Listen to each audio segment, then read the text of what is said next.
Assalamu alaikum. One of my friends asked me to make a video regarding how to make your resume smart enough to be seen by the recruiters. So I think the first most important thing is it should look very thoroughly worked profile. The recruiter should understand that you have actually done some work on it.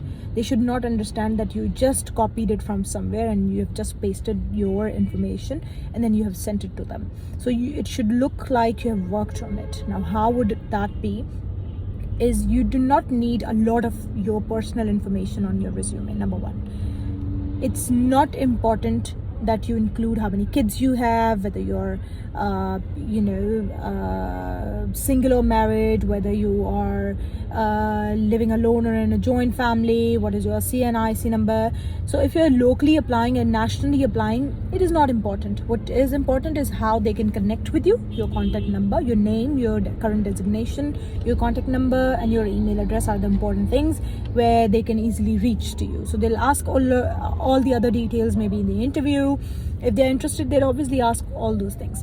So, and then whatever has more weight should be included first. Means if you have good education and you're a fresh graduate, you have a good education and you do not have much experience, so you should include your education first and then your experience next.